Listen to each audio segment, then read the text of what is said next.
Good morning, everyone. How are you doing? Thank you for the warm welcome. Thank you for the warm introduction. I hope to have a few minutes with you this morning to share not just about an ethical lens or a moral lens, but also to provide a context on expectations that continue to establish pipelines so more students want to come to Albany State University. To be quite honest, I graduated from an HBCU in South Florida called Florida Memorial University. And I got my master's from Nova Southeastern, my doctoral studies at FIU. And one of the things that made me choose FIU, not just as a place of work, because in full transparency, I was looking for somebody who would pay for that PhD, y'all. I'm still paying loans back for that master's, so I was determined to figure out who was going to pay for this PhD. And so in my journey to find the institution, I was very strategic in my efforts. And one of the things I went to when I toured the campus after I got the offer letter, I took a flight back on my own. And I walked the campus and I looked for opportunities to examine the moral compass of the institution, not through the lens of an applicant, but through the lens of someone who would be given blood, sweat, and tears. Because let's be honest, even if you're an administrator, if you're a faculty member, you have to be called to this work because sometimes our salary don't match our efforts. And that's not a bad thing. It's a calling when you're working in a passion work. And I'd have to say higher education is a work of passion. And so oftentimes I'm contacted by students after hours. I want to look at the phone and say no, but I never know on the other side of that call if I could be a solution maker. And so I looked at things such as the Black Student Union, the Black Faculty and Staff Institute. Did they have resources that would meet me where I needed to be met as an employee of the institution? And so I began to look at the reputation of the institution, and I was so appreciative that during the introduction today, we stopped and parked our conversation around a reputation. You only get one chance for the reputation, let's be honest. We have other HBCUs, even in Georgia, that have been repairing reputation for some time. I commend the work of Morris Brown College as they have worked diligently to get their accreditation now through tracks as a candidate and also working diligently to repair their reputation. Because guess what? There's multiple stakeholders in the work that we do. I say the first customer or client is that of our students. I call them the investors. Because when enrollment is low, it's no secret at the institution, correct? Whether you're state or you're private, let's be clear. If enrollment is low, it's no secret at the institution. Alumni giving. When reputation is poor, I can keep my coins to myself, just making it plain. You know, as a Louisiana native, I was raised by my grandparents and my single mother. And my grandpa said, you only invest where your coin's going to be appreciated. And so for me, as a Louisiana native, I took that upbringing in every state where I've had the opportunity to serve and work. So today, as I speak with you for a moment, I'm speaking through a couple of lenses. In my background, I served 16 years in the U.S. Army.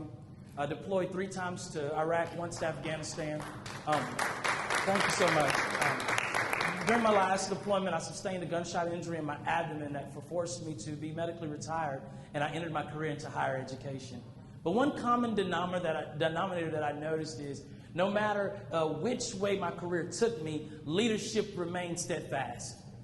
And leadership had synonymous meanings. And so today I talk to you as leaders, as administrators, faculty, staff, and last night I had the privilege of talking to student leaders. And I want to ensure that our presence on campus is synonymous with the need for us to remain leaders.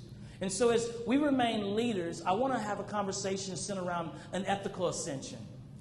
Oftentimes when I take opportunities, not just through consulting with lead firm, but also opportunities that I take at my institution, Florida National University, my thought process is, how will I sustain these efforts? I've had the opportunity to write about $36 million in awarded federal grants. And every time I get a grant awarded, my thought process is, how will we sustain this when the money dry up?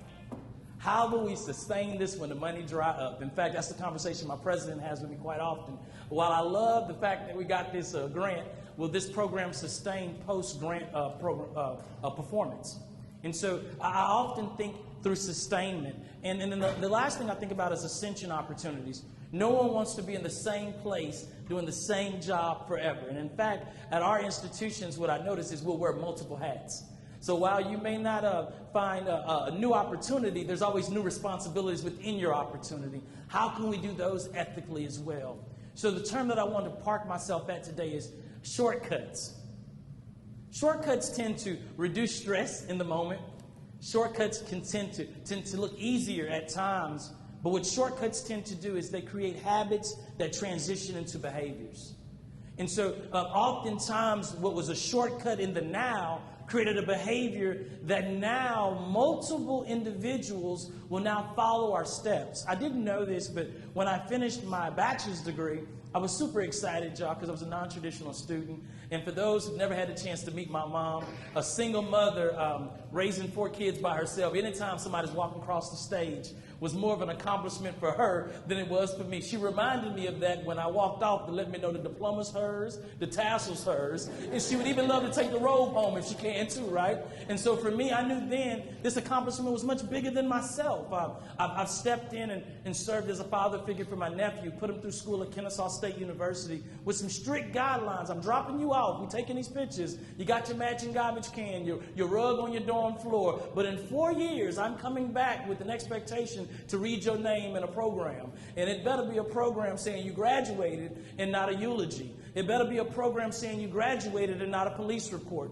It better be a program saying you graduated not on the blotter of the institution. So how do we become a leader who can use our habits that will be seen as behaviors by our clients that we call students? And so there's 2 ships that we have to be committed to riding on if we're going to be that type of leader. The first ship is relationship. The second ship, now don't look it up in the Webster Dictionary because y'all going to shame me, it's called situationship. Now, situationships and relationships, my first class in that was in my marriage, I have to be honest with you. Where I thought I was doing everything right in the relationship, I learned early when I entered it, I was moving like I was on a situationship. Oftentimes, how I communicated was not effective. I learned with my spouse, and she said, Jared, I desire a certain level of communication so that we can define this as a successful relationship. I don't want our communication to be based around situations that we encounter. And so why am I sharing that with you today? When you're engaging students with behaviors, we have to ensure that we're building a foundation called relationship, and they're not encountering us or we're being encountered by our leadership or supervisors based off situationships. And there's a distinct difference. A situationship means I need you based off the situation that's taking place. But a relationship means I see a transition in how we often communicate. Now I'm going to come to you and ask what's causing the change because I know the relationship exists. And so it's important that we build both of those because both of those equal this road we call success. And so I want us to champion both ships because if you don't know about one ship, it won't benefit you to know about the other. You have to be very well versed in both. Otherwise, you're going to find yourself believing that you're communicating effectively, but the listener is not listening to you because the communication isn't effective.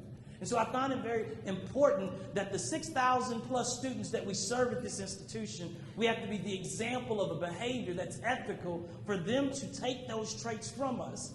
Now that I teach quantitative methods, applied calculus, and microeconomics at my institution, my pedagogy or teaching style modeled from teachers and professors I encountered during my studies. And so I find a style of a professor and I grab a piece of his style, a piece of her style, a piece of everyone's style to build my own pedagogy. And so why do I share that? I would have no style to model if their behaviors were not behaviors that I wanted to adapt into my own leadership model. And so it's important that we're giving a style or a behavior to our students to see. And so as we move through the content today, I'll move swift. I'm hoping to give you a few nuggets that can sit with you, but I would love to start with this opening story. I just relocated back to my home state, Louisiana, from Miami. I was very excited, but I thought I'd pinch a few coins. We have 11-month-old twin boys, and so I sent the boys, and actually not sent, I drove the boys and my wife to Louisiana from Miami first. So let's just first say 7 months ago, that was a journey in itself. You don't know how many stops you have to make when you ride with newborn twins, right? And so I get them settled, and then I drop them off to my family. I fly back with my cousin who's never flown on a plane, and he's 37 years old. And so I saw his nervousness, and I was trying to not judge him or make him feel any kind of way because I was appreciative I had somebody going to drive back with me and also help me load up a U-Haul truck. And so as we load up our home, I forgot to let him know that I had a 3-level home in Miami. And I didn't do a lot of packing, I'm going to be honest with y'all.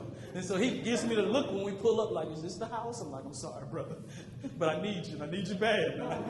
And so, of course, through his first flight experience, he says, Jared, I got you, cuz. And so we get out, we begin packing the entire truck up. It takes us about 8 hours. Had to stop at a storage at a rental property we have in Daytona. We get on a journey and we drive. He still cracks jokes. When I get sleepy, I start shaking that leg, y'all. Rolling that window down, doing whatever it takes to get on the journey. I finally pull into the driveway of our home. My wife meets me with my boys. I'm kind of concerned. Why are you bringing the boys? I got a lot of unloading to do. But thank you. I miss my boys anyway. I hug them, I kiss them. And my wife says, are you ready to unload the truck? I'm going to be honest with y'all. No, that's not what I was thinking I was going to do immediately.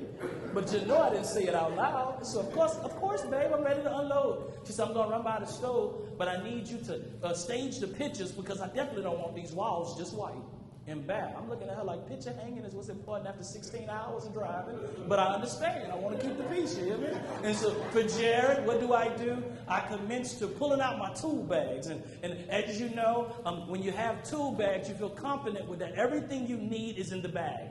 In fact, I begin to lay my screws out, all my little hanging kits from my Amazon order, and I go in my bag and I grab look for my Phillips head screwdriver. She's at the store making groceries, y'all, so I know I got at least a good hour 30. You know, I even gave a few extra things on the list to buy me some time. And I go in my bag, and unfortunately, y'all, my Phillips head screwdriver is missing.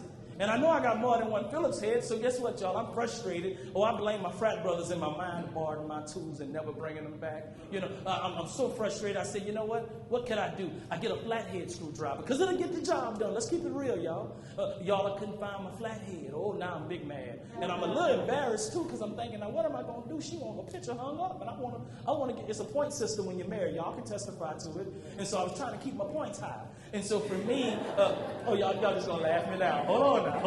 And so for me, I wanted my points to stay high. So I realized I don't have a Phillips, I don't have a flathead. Good brother, I'm going to tell you the truth. I went to the kitchen. I grabbed that butter knife. Don't y'all judge me. I know somebody else can did it before. Come on, man. Okay, I grabbed that butter knife. When you're grabbing that butter knife, you got to plant your foot different because it's going to take a little elbow today. I don't want to strip the screw, but y'all, I got all them pictures hung up. And when she got home, she says, a few are crooked, but you did a marvelous job. I took my little compliment how they come, you hear me? And so I was super happy. I hid the butter knife. I put my tool bag back in the closet, but I checked myself after because everything that I do, I believe you should always do an after action with yourself internally to see if you perform not just ethically, but did you do your best? Did you give your best effort? Did you perform with an attitude of excellence? Well, we'll have that conversation in a few slides. Well, guess what, y'all? I made a determination. Had I inventoried the bag when I didn't need to hang pictures, I would have knew tools were missing. So why am I sharing that with you as we get started today? I'm giving you a few tools in this next 30 minutes or so. I don't want you to pack the tools up because you may not need them this semester. I don't want you to pack them up because you don't need them this academic year. I need you to inventory this tool so when the situation comes, you won't be fixing a Phillips head issue with a butter knife. Are we good? So I know you might not have to make an ethical decision this afternoon. But please take these tools and inventory them every couple of weeks and say, did I perform with excellence? Did I manage my resources properly? Did I report with integrity? Did I fudge a number or two? Did I stretch the truth? Did I use resources in a poor way? Did I come up here and make copies with the copy machine for my church on Sunday? Are these things that I did that may not be ethically sound, but nobody really raises an eyebrow to it, but when enrollment low, we count every coin. You might only get a pack of paper when you used to get a box. So I need to share with you, it's important that we make no shortcuts, but we still land at the end road of success. Can I get started today, y'all? Well, I'm super excited to be before you. I want to first define ethics. Thank you so much. In defining ethics, the dictionary shares with us, it's a moral principle that governs a person's behavior when conducting an activity. Well, that sounds real good on paper, but allow me to put it in RAM terminology, if you will. And so for me, it's the person that is not being watched, but is consistently taking shortcuts because no one sees them taking them. They even get praise because they do their job so well, get their reports in on time, but their numbers seem to be inflated. For my admissions folks, that's why I started in higher ed. But sometimes we call them folks matriculated who still are a prospect and haven't quite made it to applicant. We haven't what we call closed the loop yet, but maybe we had to say we closed it anyway, right? To be sure that the numbers are in our favor. Potentially, we're reporting full-time enrollment to folks we know they done dropped the class and they fallen under that gap, but we want that census to report a strong enrollment number when we know a student couldn't handle 18 hours and we forced them to take 18 or encouraged them to take 18 through our lenses of bias. So what I want to share with you today, when you're making an ethical decision or pushing folks through out of that gray area of ethics, I want to ensure that we're looking through lenses of privilege. There are 5 major privileges in the academy. The first privilege is that of gender privilege. The next privilege is religious privilege. We have socioeconomic privilege, heterosexual privilege, and white privilege. Those are the 5 major privileges. I recognize there's minor privileges, but today we're going to focus our conversation around the 5 major privileges. Anybody in my quick talking had an opportunity to write down all 5? Would you mind sharing them with the group? Sure. Gender, religion, socioeconomic, heterosexual, and white. So I'll give a few examples so we can get through the content and be good stewards of your time. For myself, I supervised 27 staff members. And at FIU, when the budget was in my favor, I was able to squeeze in one more coordinator position. Y'all, that's a celebration in itself, because it ain't easy to get a position approved through a board of governors. And so I got the position approved, and when I began interviewing, I wanted to be ethical in the interview process. See, I have to be honest in the process. I kind of knew who I wanted, y'all. I'm going to be honest. And I recognized some names when the HR sent me the applicants over. But I knew then it wasn't ethical to choose folks based on who I thought would align with the privileges that I have inherently. Why did I use the word inherently? I use inherently because I didn't do anything to get these privileges. The ones I have, they're inherently. I inherently got them. No work of my own. These are my privileges. And so to be quite honest, I didn't grow up with a lot of privilege. I'll be real with you. I'm from Louisiana, a small town. My mom made $19,000 a year and raised 4 children off of it, y'all. 27% taxes, that's $1,100 a month. And she figured it out. And to this day, I don't know how she did it, but I'm thankful for favor. And so I say that to simply say now that I have socioeconomic privilege, sometimes I forget. And so I hired one of my dynamic staff members, but I had a process. I had to go back to HR. They grew very frustrated with me, but ethics is my watchword. And so I simply stated to them, I cannot move forward with the interviews. We're going to have to reannounce the job. They said, what is going on? I said, all of the applicants were of the same gender. I believe that there's more than one gender that's capable of doing this position. And I have a duty ethically to ensure that equitable access is paramount when we're bringing in new staff members. If we don't start upon your arrival showing you a behavior of ethics, how can I expect that of you after you're onboarded? So we're going to re-announce the job. Oh, believe me, they're like, no, all you did to get the job approved, you want to re-announce it? Yes, I stand firm in re-announcing the job. But this time when you send me the resumes, I need you to redact some things by request. Redact the names and the address where the individuals are domiciled. Because based off addresses, I'm going to be real, y'all, your address can tell me a lot about your cultural background and the privileges you have. So now we finally get to the onboarding stage, and I onboard a dynamic coordinator. I was so impressed with her the first week, but the second week I had a reservation or two. Let me be quite honest with y'all. I don't care if you're an expert at your job. I just care if you come on time. I can coach you to excellence. If you're willing to be coached, I can work with you. Quantify your experience on your resume honestly, ethically. And I'm going to look through the cracks. When you interview, I'm going to know where the lies or the truth was sitting. And I'll work with you and coach you to excellence. But she came tardy a few times. That military and me began to cringe. So I said, can I take you to Starbucks? I take her to Starbucks. We have a conversation. I waited till she had the first drink, though. You don't want to chew nobody out and ruin the taste of their coffee, right? So I waited till she took the first sip. I said, now we need to have a conversation. Why are you always late? She looked at me, boy, that coffee was different. Like, I shouldn't have let him buy this coffee. She says, I'm a single mother. The daycare opens at 6:30. And traffic be about an hour and 15 minutes. I said, well, contextually, I'm going to make up a name to protect her identity. I say, Monica, you live in Miramar. I live in Miramar. It took me 27 minutes to get to work. Get on the turnpike and get on over here. And guess what? I was using socioeconomic privilege because my expectation was she could afford $208 in tolls a month when we have a $47,000 pay difference. That was me pushing my privilege on her through my lens.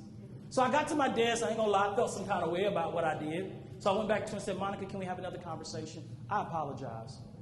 She goes, excuse me? Of course, she's super formal because she's fresh off a butt chewing, right? She's like, sir? I said, I was wrong in making the assumption through my socioeconomic privilege, you're positioned to pay $208 to get to work. When there's a distinct, we're a public institution, you can look up salaries, right? I make more money than you. She goes, I said, what time do you get to daycare, from daycare back to your home? She said, roughly about 7. I said, on Monday, Wednesdays, and Fridays, if I pulled up, would you ride with me to work?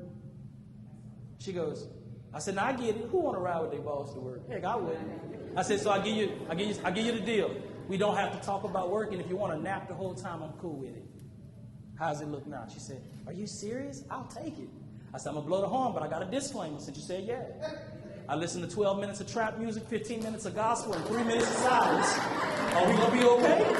Are we going to work this out? She looks at me. She said, I think we can handle it. I pick her up on the first day. I blow the horn. Beep, beep. She gets in the car. I have my little baby playing. She bobbed her head. She said, I looked over at her on my peripheral. Didn't want to catch myself looking. She said, y'all, we get to work. And what I realize is when you dismiss inherent privileges you have to look through the lens, now I've established a behavior that makes her perform even better and perform ethically sound because she trusts the behaviors of her supervisor. We'll keep it moving, y'all. Gender privilege. Let's be honest. Would you mind sharing your name? Susan. Let's say we're both dynamic faculty at Albany State University, both tenure track. We're applying for tenure. Well, statistics show, based off our gender differences, my privilege may get me the opportunity before her. Now, that may not exist at Albany State, but it exists in our job market trends. Statistically, it shows that based off my gender, I'll be given an opportunity even if we have parallel CVs. Why do I share that? How do I use my privilege to make it fair for those who don't have the privilege? White privilege, we see it in our crime statistics, we see it in court trials. Most recently, there's a trial where a jury was selected and it lacked equitable selection practices. The judge made mention of it, however, no change took place based off privilege. We'll go a little bit further, heterosexual privilege. Those who identify or their orientation is that of transgender, they were being harassed, bullied, and now elevated even to murder. As a heterosexual man, I can walk out my door, go on a run, and I guarantee you, I'm getting back in my house. That's my privilege, right? And then the last privilege is religious privilege as we move on through our content. Y'all, I'm a member of Phi Beta Sigma Fraternity Incorporated, so proud to share. And in my membership, me and my LB, in our younger days in the fraternity, were going to our regional conference, and it was his first flight, but it was not my first, so I felt like I should show him the ropes. And as we got to TSA, a lady looked at my brother of Muslim faith and told him that I hope that the plane lands safe if you're going to be on it. Well, I got to be honest, y'all, a little bit in me started to stir up, and I got frustrated. And I thought I was going to approach her, and he had reminded me I lack a privilege that can do that kind of approaching in the airport. And so I looked at him and said, man, this is just unfair. I was so troubled on the flight. He whispers to me, I deal with this all the time. Because I'm a man of Christian faith, a majority religion that has a privilege in the United States, I don't encounter that based off my inherent religious privilege. So why am I sharing these 5 major privileges with the audience today? To set a baseline conversation that we have to make ethical decisions no matter our inherent privilege. The other side of making that poor choice cannot be defended by the privilege that we inherently have. And I'm not mad if you have more privileges than the person sitting at the table with you. I'm only upset if you don't use your privilege to make it fair for those who don't have it. That's really upset. So while I recognize I have gender privilege, I re-announced the job so that an ethical and equitable hiring process could take place so that now privilege wouldn't pick my next staff member. Are we good? Moving to our next slide. Now we're going to talk about the 4 core values. These are through the actual university system of Georgia. But what I found so beautiful is these four core values actually put us into a value that Albany State University has. In fact, of the values of the actual university here in Ram Country, what I saw, a word that meant so much to me in preparation was community. How do we foster a sense of community through integrity? How do we foster a sense of community through excellence? How do we foster a sense of community through the word that we're going to park at, accountability? Accountability is only fun to Jared when you're holding me accountable for something I want to do. I got to be honest. When I don't want to do it, I'm accountable on the 27th, but on the first when my mortgage due, boy, that accountability hit different, right? Oh, I'm here to tell you, oh, I'm accountable every other Friday when FIU drops that direct deposit, but every quarter when my quarterly reports are due for my grant, oh, Lord, accountability changes. My Outlook calendar reminded me of accountability this morning with all the alerts that popped up. I said, oh, accountability. So why am I bringing this up? We have to make the decision ethically that accountability cannot be something that we only do when we enjoy it. We have to do it as a part of our behavior. A part of our behavior, because guess what? When I walked across the stage in that undergraduate experience, something profound took place in my life. A young man walked up to me and said, I'm going to miss you. I never had met him one day in my life. I said, what? It was a little awkward. I had both of my brothers sitting next to me. I had my mom. Do you know him? My mom wanted to pray for everybody. I'm like, Mama, no, I don't know him. Not him. Don't do that. She's like, oh, well, why? Did he graduate too? Mama just want to know everything. I'm like, Mama, no. So I pulled him to the side and said, well, you're going to miss me? He said, when you were the SGA president and you started Dress for Success Wednesdays, I used to watch how you dressed, and the next week I used to try to model it. He said, I could remember when you started a closet on campus for those who couldn't afford suits. I literally laid out every single tie to try to match the tie you wore the week before. I found out that you were a College of Business major, and since I was undeclared, I decided to major in the College of Business because I saw something watching you. I actually walked past a class I saw you in. I saw you sat close to the front, so I quit sitting in the back, and I started sitting in the front. I used to wear some really, really tight jeans, and I noticed that you didn't wear yours as tight, so I loosened up my fit a little bit more. He said, I did things based off what I saw, but I never was bold enough to interact with you. And today, I just want to say I miss you. Why am I sharing that story? There are folks that are watching you even when you don't know you're being watched, and they're modeling your behavior because there's leadership that exists in you. I shared with Columbus State University yesterday, we're pregnant with leadership, and we've been going into labor for years, and now it's time to give birth. And are you going to hold in and continue to have the contractions of leadership, or are you going to give birth to an ethical leader? You're giving birth every time someone walks into this institution and matriculates. You're giving birth every time someone walks across the graduation stage. What example are you going to give them while they're being reared during the 4 years they attend?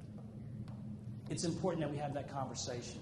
And so, through respect, I'm simply saying that it's a golden rule out there, but I'm going to change it and remix it as my grandpa would say. Don't do nothing to me that you don't want me to do to you. I said, Grandpa, I don't think that's how that goes. He said, well, that's how that goes. Don't do nothing to me you don't want me to do to you. And so I heard a little bit different. I said, well, Grandpa, could you break that down to me? He said, if you won't, my grandma's a little different, y'all. I'm from the country. You don't speak to her when she walked by. She said, did I sleep with you last night? I never got it. I used to be like, Grandma, no, you didn't sleep with me last night. She said, well, then you ought to be speaking. You don't understand the benefits of hello. How are you doing? What's going on? And I know in the country we'll say it and keep on walking. Hey, how you doing? We don't expect nothing back. But what I want us to do is be intentional in how we interact with folks because they're watching our behaviors. And we must ensure that those behaviors are ethical and aligned with the core values of the university system, but more so embrace this term that we call community. While it looks good on the website, it looks better when we're doing it. And I don't want to pay tuition anywhere that no one wants me to be at. And community means you want me to be here. And what you got to remember is it's easier to sustain and retain or have high retention numbers when there's no competition in town. But on my drive here from the airport, I passed 4 other universities. So there's competition in the neighborhood. We have to show them this is the absolute best community. For 6,000 bricks to become a wall. Why did I call them bricks? Will Smith did a forward in his most recent book. And I was reading the book, and he cracks a joke and says he was tasked to build a wall. And he was so frustrated as he approached this opportunity to build a wall. He lacked the experience, but more so, he lacked the confidence and the tools to build the wall. All he could focus on was the building of the wall. So his father pulls him to the side and says, son, you focusing on the wrong thing. He said, well, Daddy, you told me to build a wall. He says, no. The wall will come if you focus on giving your best effort to every brick. Why am I sharing that with you? We got over 6,000 bricks.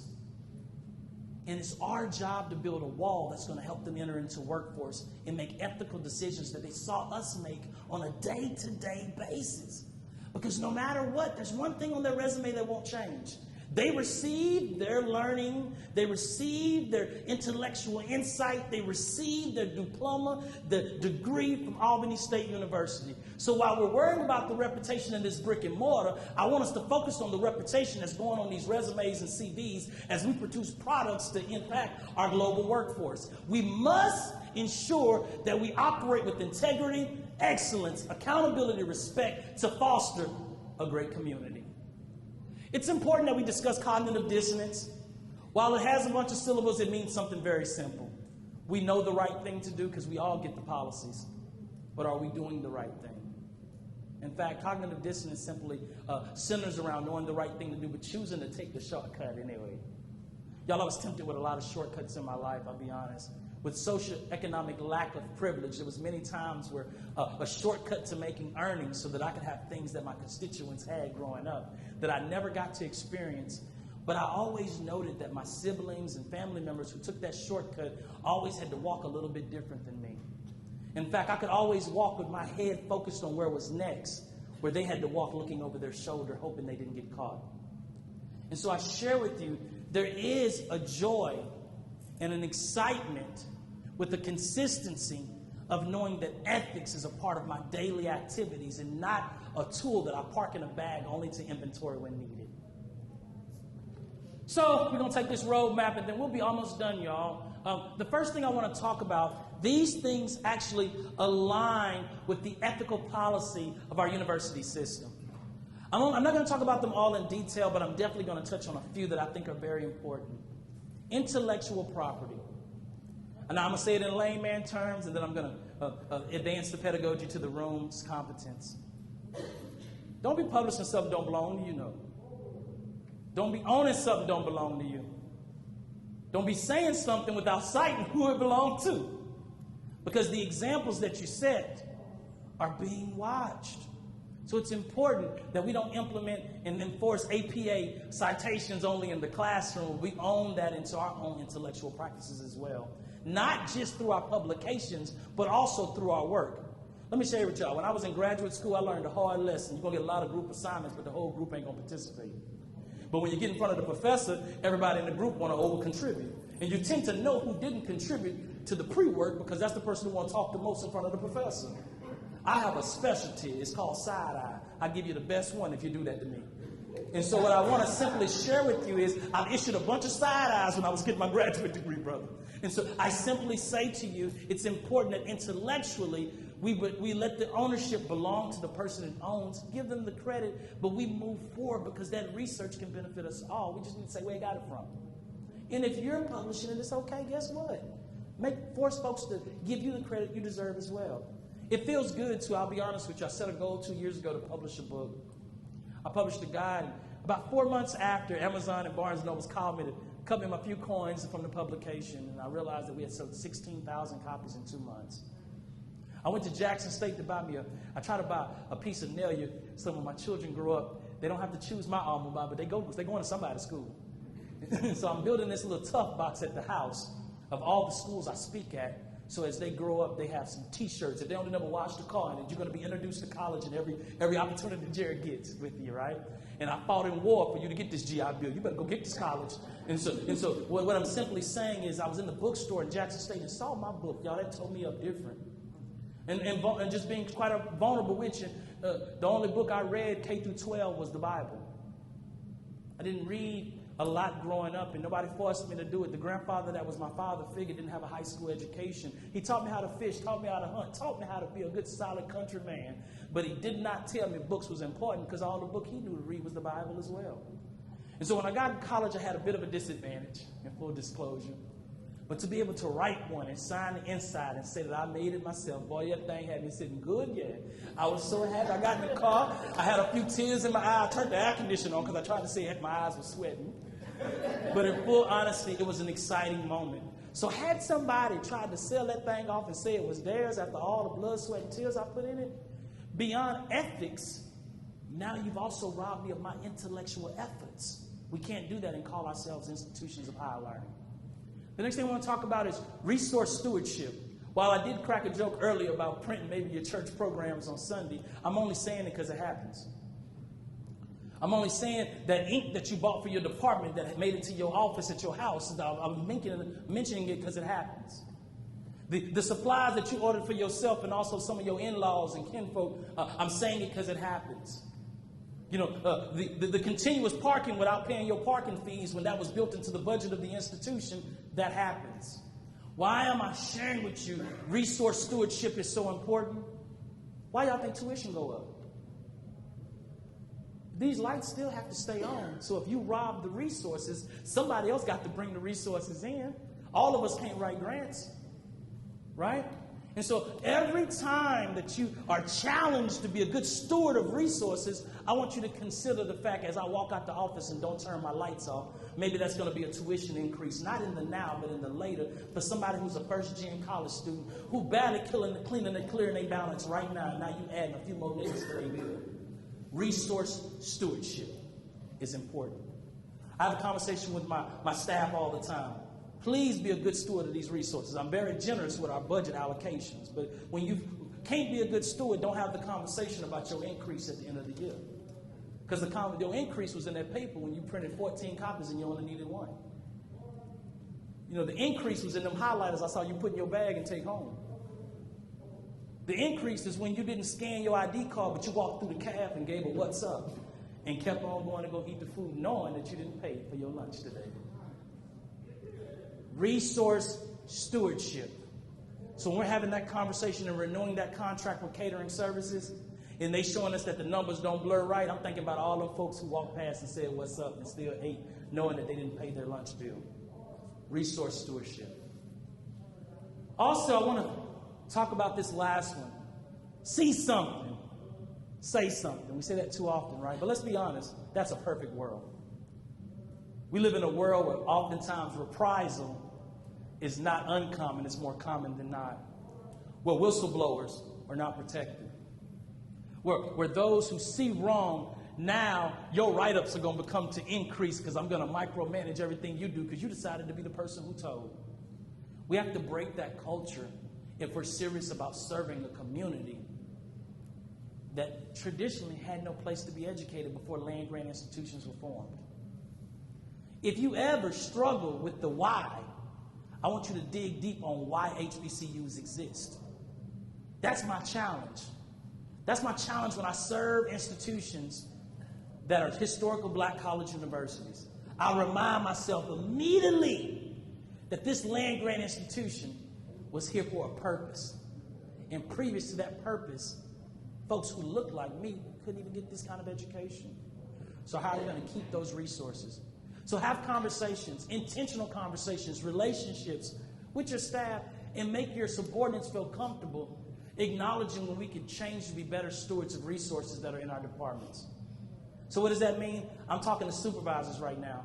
Don't have one-way conversations. Welcome feedback. Subordinates, be bold. Be bold and give feedback until it's welcomed. Be respectful, but be bold. Be respectful, but be bold. I welcome feedback. At the end of every agenda in my meetings, I look around the room and I ask them, do you have any feedback? Or could you share with me what I told you? Because you'd be surprised. Based off privileges, people hear things differently. So you always want to be sure it's repeated back to you. There's a strategic plan goal towards the end of this presentation now. Goal 2 in the strategic plan of Albany State University. We have positioned ourselves to sustain our institution and definitely responsible stewardship. I mean, this couldn't align any better. I just got to be honest with you. The strategic plan is spot on when it comes to ethics awareness. So one of the things that I pulled out with 2 objectives that really stood out to me. Ensure affordability for students. How do we do that? How do we ensure that we remain an affordable institution to educate these 6,000 bricks that are going to make a dynamic wall of economic increase? How do we do it? We remain good stewards of the resources that we're provided so that we can be that change agent.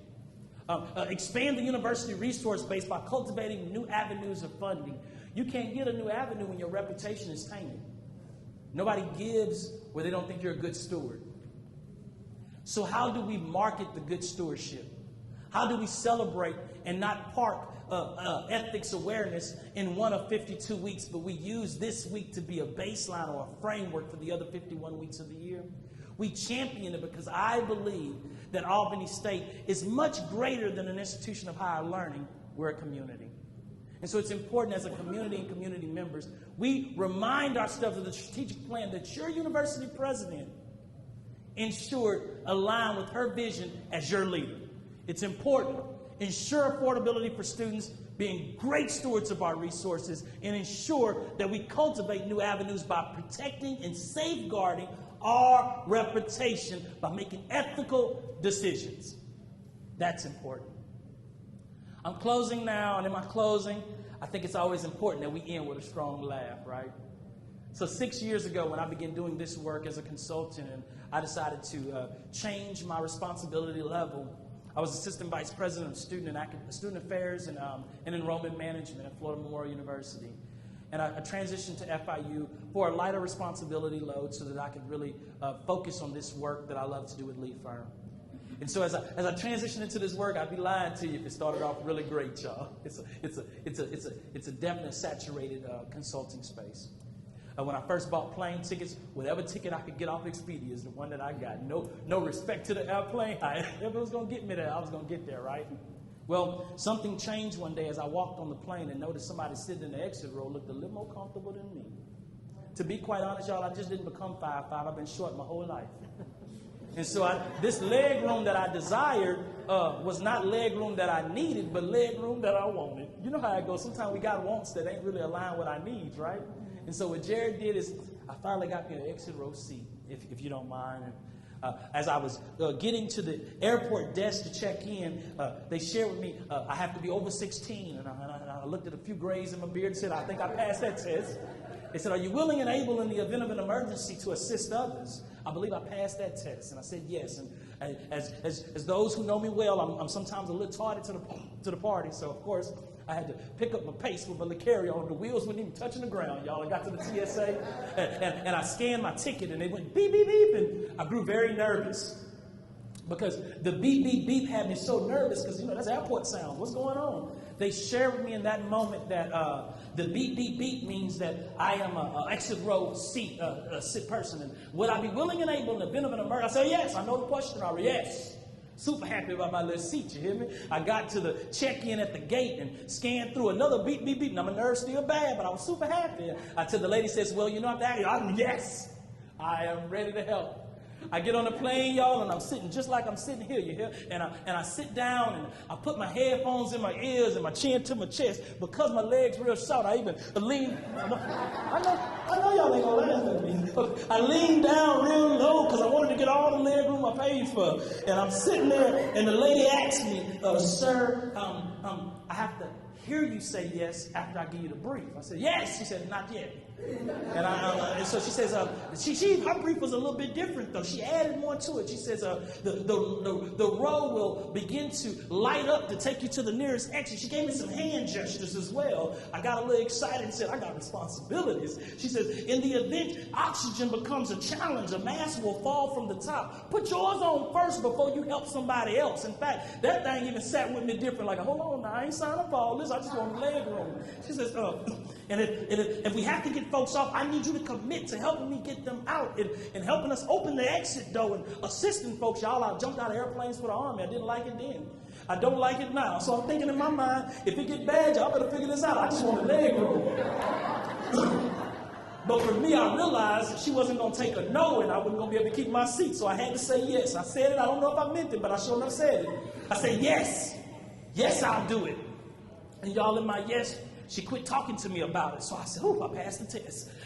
I was super happy. But in my mind, when I got off the plane, and as years have passed, and now through my invitation of your dynamic executive staff, I walked up the stairs. I didn't take the elevator. I just got up the stairs because I was excited to be here today. I thought to myself, how could I explain exit row mentality when I close this keynote today to these dynamic staff members? Well, why am I using exit row mentality? Well, instead of helping others on the plane, can I change it up and give it a little Ram flavor? In the event that you're a student, staff, faculty, or administrator, are you willing and able to assist a first-gen student who may not understand the words FAFSA? Their parents may not have ever understood the words FAFSA. Maybe you help them write a scholarship because all they've heard is the word no their entire lives. And while they're not defeated with the idea of applying, all they know is no, so they choose not to apply. Are you willing and able to establish a relationship when we know situationships are easy? Are we going to encourage folks to take the long road, even though shortcuts are presented at all times,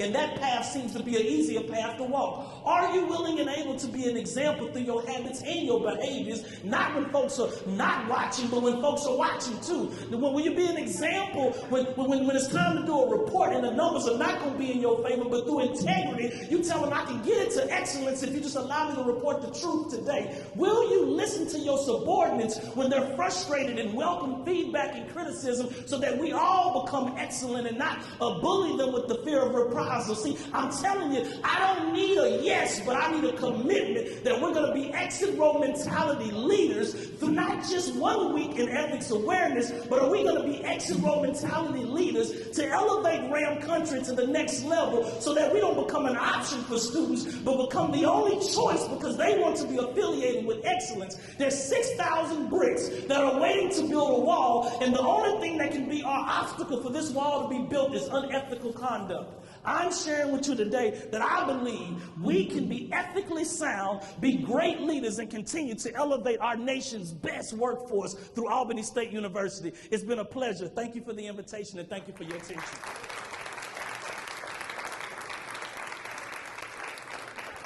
Please. Thank you so much.